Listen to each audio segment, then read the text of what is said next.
चुका है।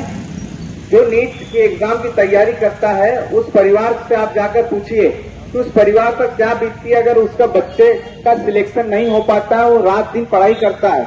आज इंदौर में और बड़े बड़े शहरों में जाकर वो कोचिंग करता है, 5-5 साल तैयारी करता है, और जब उसको पता चलता है कि पेपर लीक हो गया है तो उस परिवार पर, उस बच्चे पर क्या बीतती होगी। ये 25 लाख बच्चों के भविष्य की बात है कि 25 लाख बच्चे नीट की तैयारी करते हैं और उनको अगर ऐसा पता चलता है कि पेपर लीक हो गया तो उस परिवार और उस बच्चे की मानसिकता का आप सोचो क्या होता होगा कि मैंने पूरे साल तैयारी करी और मेरे परिवार वालों ने उधार इधर उधर से पैसा लेकर मुझे पढ़ाया और आखिरी में उसका निष्कर्ष निकला कि पेपर लीक हो गया। बीजेपी सरकार ऐसा व्यवहार कर रही है पढ़े लिखे छात्रों के साथ जैसे एक सौतेली मां करती है। इनको दायन भी कहा जा सकता है। ये दायन की तरह से 10 साल को पूरे देश को खा रही है, क्योंकि इनके खुद के बाल बच्चे नहीं है। जो सत्ता पर बैठे हैं वो बेऔलाद बैठे हैं, उनको किसी से कोई लेना देना नहीं। उनको सिर्फ उनके कार्यकर्ताओं का पेट भरना है और उनको उनकी सत्ता चलाना है। वो किस तरीके से मदहोश हो चुके हैं। अभी तक माननीय प्रधानमंत्री जी ने नीट एग्जाम पर न मन की बात में कुछ बात रखी है, न कभी उस पर सार्वजनिक आकर उस बारे में बयान दिया है। आप बताइए 10 सालों में इनके एक भी मंत्री ने जवाबदारी न लेते हुए आज तक कोई इस्तीफा नहीं दिया।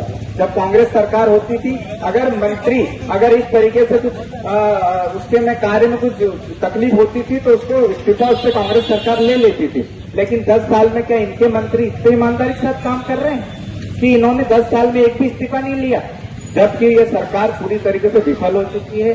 इन्होंने बच्चों के भविष्य के साथ खिलवाड़ किया। मतलब भारत देश युवाओं का देश है और उन युवाओं के साथ इनने किस प्रकार से छल कपट किया।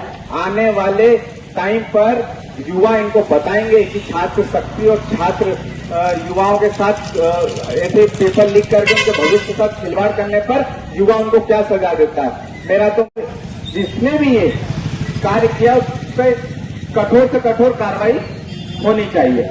बात मैं करता हूं नर्सिंग घोटाले की। नर्सिंग घोटाला मध्य प्रदेश का घोटाला है, व्यापम मध्य प्रदेश का घोटाला है। यहाँ पर 20 साल से बीजेपी की सरकार है। मुख्यमंत्री शिवराज सिंह चौहान यहाँ 15 साल 18 साल यहाँ के मुख्यमंत्री रहे हैं, लेकिन आप देखिए उन्होंने क्या किया मध्य प्रदेश को।